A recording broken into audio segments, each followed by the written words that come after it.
Hi, everybody. This is Jean Fall with Total Tax and Accounting, and today is April 13th. I'm going to do a very high level overview of some of the components of the CARES Act. If I can get my computer to do what I want here.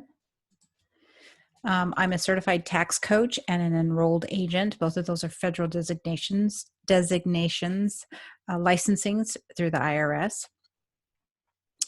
And a certified tax coach focuses on proactive tax strategies.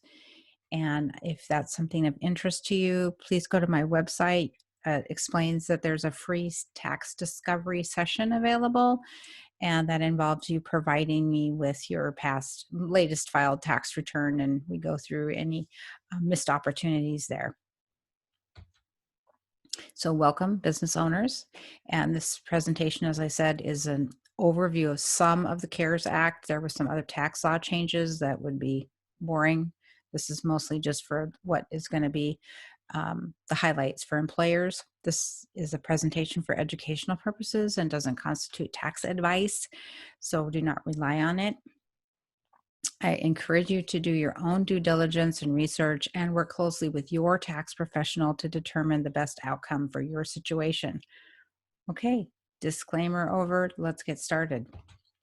So the reason that I said about your outcome is because there are different pathways, different programs, different ways for you to realize savings, get cash, help your employees, and some of them are exclusive. You can't use one with another. You can't combine. It's like going to the store. You can't combine coupons.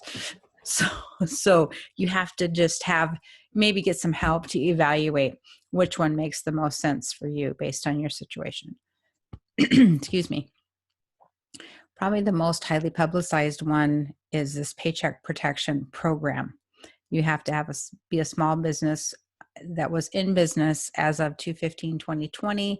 You have to have fewer than 500 employees, and this is going to be as well as regular businesses, nonprofits, veterans, tribal, self-employed, faith-based organizations.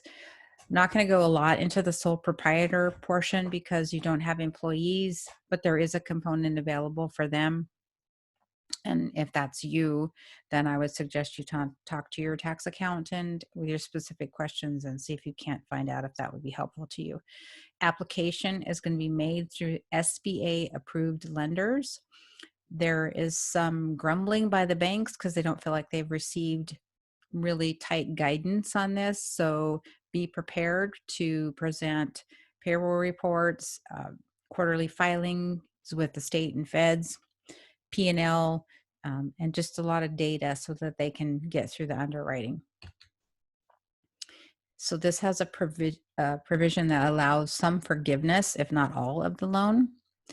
And you have to use the loan for payroll costs, rent, utilities, and interest during the 8 weeks after you get disbursement. The amount of the forgiveness is not taxable to the borrower. And you can't, for example, get this and also the employee retention tax credit. So that's one of the elements where you can't mix those two.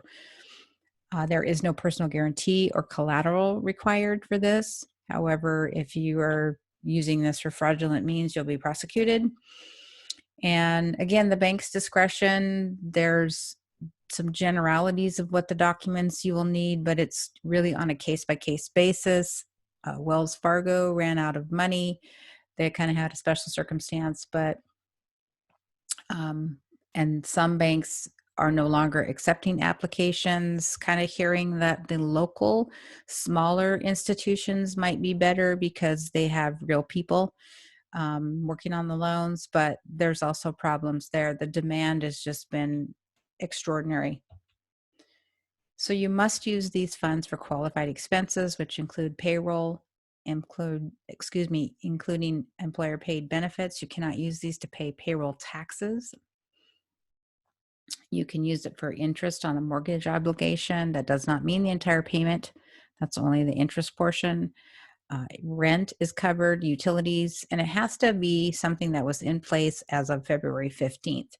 The idea is don't run out and start making new obligations so you can get your hands on this money. So it had to be already in place prior to February 15th.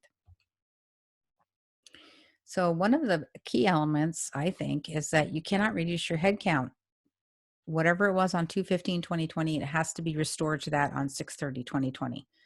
Well, in our state, we're locked down until I think the 4th of May. Federally, it's about that amount of time. So if nothing changes in the next 2 weeks and the economy begins to reopen, I'm just going to say on the 1st of May, then employers have only 60 days for their sales to return to the level that they could restore their employee levels to what they were prior to this situation. So that makes me a little concerned because we don't know how long this is going to take.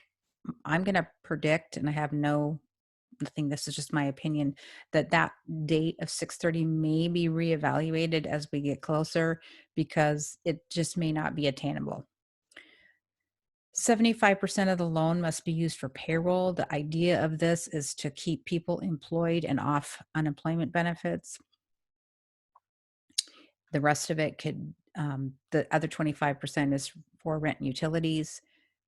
The loan currently, the latest iteration is that has to be paid back in 2 years at a 0.5% interest. That's changed several times since the program started. So who knows? You are deferred. The first 6 months are deferred for the payment. So I don't know what's going to happen in 6 months, what that's going to look like. They may come along with more changes. There's also the economic injury disaster loan, and this is a true loan. This is applied for at the SBA website, not through the bank. And it's again for employers, small businesses with 500 or less employees, and same kind of qualifications. You may have heard, hey, get your free $10,000. Well, that is a grant component of this. However, what we're seeing in the field is people are being awarded like $1,000 per employee. So unless you had 10 employees, you're not going to get your 10,000, and that some of those loan amounts are being capped because there's just this overwhelming demand. Again, I'm going to predict that there's probably going to be another round of funding from Congress, but there's no guarantee.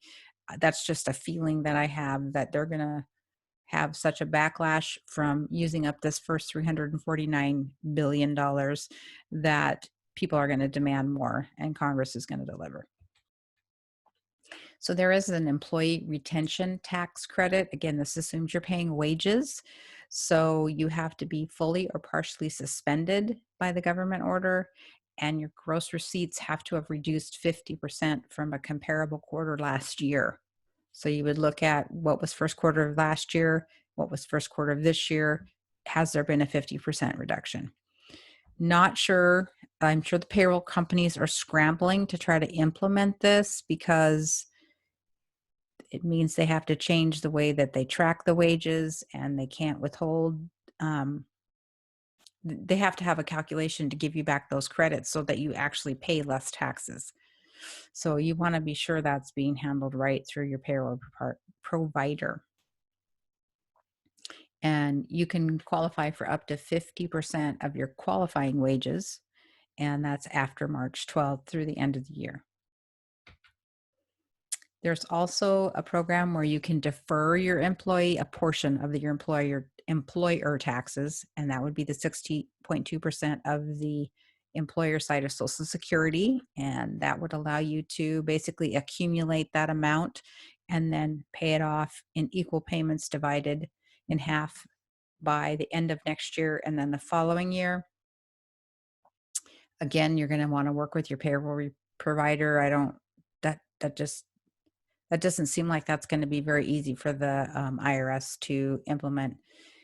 So I'm going to just give you this warning. These are by nature considered trust funds. You are collecting this money in trust for the IRS, and you owe the money to them. If you end up going out of business and can't do your repayment, I think that these funds are going to fall. This debt is going to follow you. Trust funds cannot be discharged in bankruptcy, and this debt may follow you long after your payroll, or excuse me, your business is closed. So that's a consideration with this particular program. If you want to help your employees and not use payroll, which of course has payroll taxes, you can make student loan payments for your employees up to $5,250 for the year 2020, and you could do that per employee. You can also make qualified disaster relief payments. We are in a federally declared disaster, and so those can be amounts paid to or on or to benefit an individual as a result of the disaster, such as personal, family, living, and funeral expenses. So these amounts are not paid, they're paid to the individual, or it looks like on behalf of the individual. Let's say you pay their rent, and that's how they would benefit. So that is not income to them. I would suggest you work with an HR person or a company or an attorney. You probably want to have a policy that dictates how long they had to work for you. Do they have to be full time? How do they ask for reimbursement? What documentation? Because you probably want that to be non-discriminatory, and make sure you protect yourself against fraud as best you can. So that's all there is today. Stay safe and stay well. We're all in this together. There's my contact information if you have any other questions, but I really urge you to do your research and try to come up with something that really is going to help you through this hard time. Take care.